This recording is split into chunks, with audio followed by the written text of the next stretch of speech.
bracing himself as Prince William is set to go nuclear on him after his UK visit. Reportedly is on the warpath. Prince Harry, he's not gonna like it.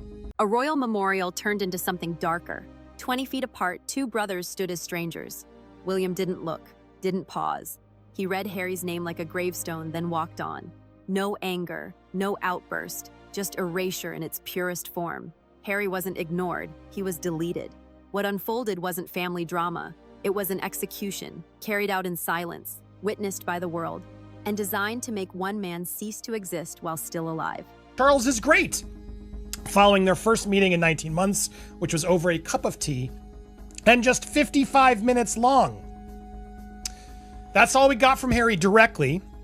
And I gotta say, I'm not mad at that answer. It's a nice, okay, I'm gonna answer. This wasn't anger anymore. This was something colder. The methodical deletion of a brother from history while he still breathed. William had learned what kings have always known. You don't need to destroy your enemies when you can simply make them cease to exist. Two brothers who once walked side by side now occupied different universes. One consolidated power from the Duchy of Cornwall, while the other hemorrhaged relevance from a Montecito mansion. The stakes transcended family drama. This was about the monarchy's survival, and William had chosen the institution over blood. Online exclusive. The signs Prince William will never reunite with desperate brother Harry and how he's set to go nuclear. The power dynamic had shifted irreversibly. While Harry burned through Netflix contracts and Spotify deals in California, William quietly rewrote the rules of engagement. Every institution, every protocol, every pathway back to royal relevance was being systematically sealed. Not with dramatic declarations, but with administrative precision. William is more determined than ever to cut Harry off after Hazard's meeting. King Charles's 55-minute tea with Harry wasn't reconciliation. It was a courtesy extended to the condemned. The brevity spoke volumes. Less than an hour for a son who'd been absent over a year.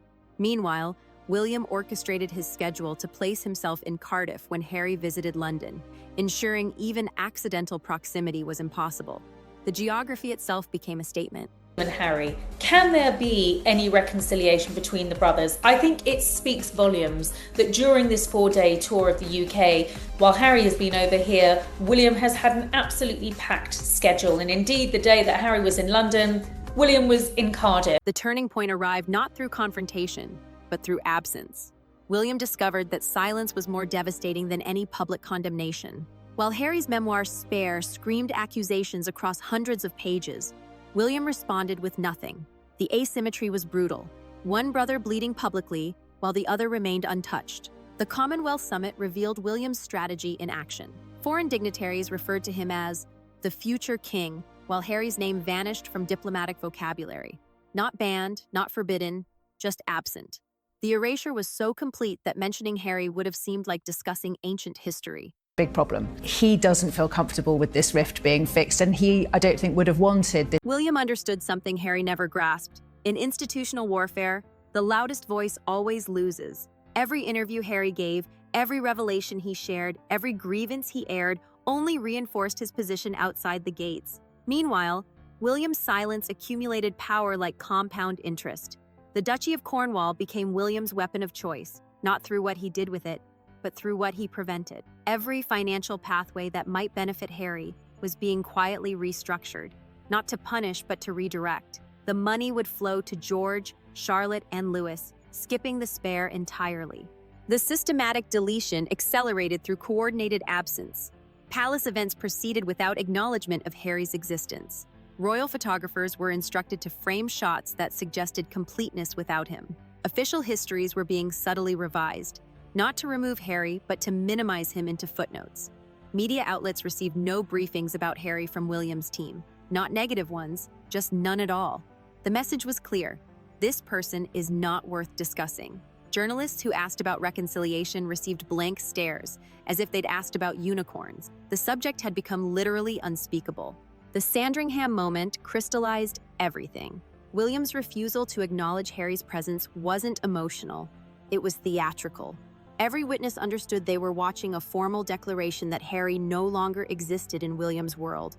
The brother who'd shared their mother's funeral walk had become a stranger whose name held no meaning. The financial strangulation tightened invisibly.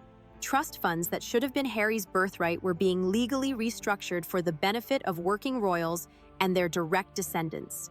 The language was precise, surgical, and completely legal.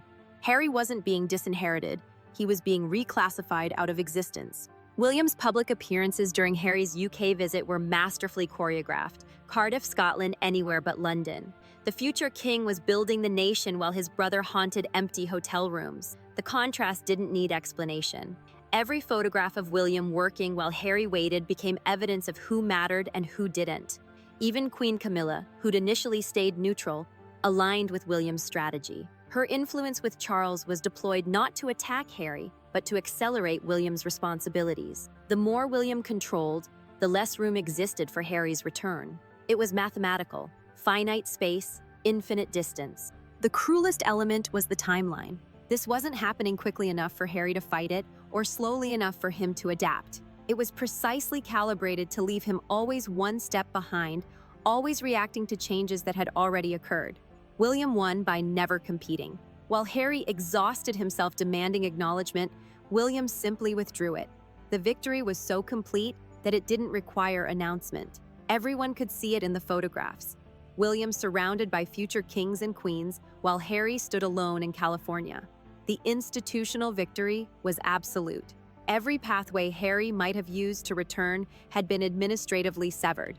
Not dramatically, not publicly, but thoroughly. The monarchy would continue without him because William had ensured it had already forgotten him. Harry lost more than his position. He lost his existence within the institution that defined him. His titles might remain temporarily, but their meaning had been drained. Prince of Nothing, Duke of Nowhere, spare to an heir who no longer acknowledged his existence. The cost to William was acceptance of fratricide without violence. He'd killed his brother institutionally while leaving him biologically intact. The emotional price was unknowable because William never displayed it. Perhaps that was the most terrifying part, the absolute absence of visible emotion. Charles became collateral damage, forced to choose between sons, knowing that choosing Harry meant losing William and the future monarchy. The 55-minute tea was his compromise, enough to claim he tried, not enough to matter. The template William created will reshape how institutions handle internal threats. Don't fight them, don't acknowledge them, just systematically remove their ability to matter. It's cleaner than confrontation, more permanent than exile. Future royal rebels will face not punishment, but irrelevance. The machinery William has built will activate automatically, closing passages, redirecting resources, and erasing significance without anyone having to give direct orders. George, Charlotte, and Louis will grow up in a monarchy where Uncle Harry is mythology rather than memory.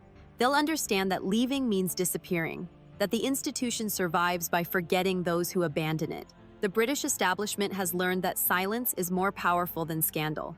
William's approach will be studied and replicated. The administrative assassination that leaves no fingerprints, no evidence, no trail, except absence. The universal truth is brutal.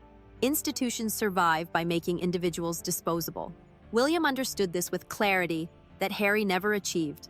The crown matters more than the princes who wear it. The institution outlives the people who comprise it.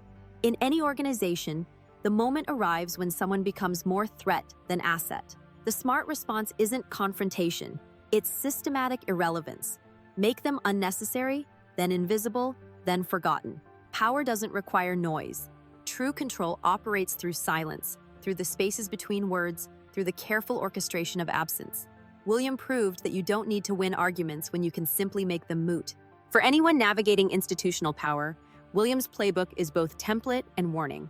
The organization will protect itself, and if you threaten its survival, it won't fight you.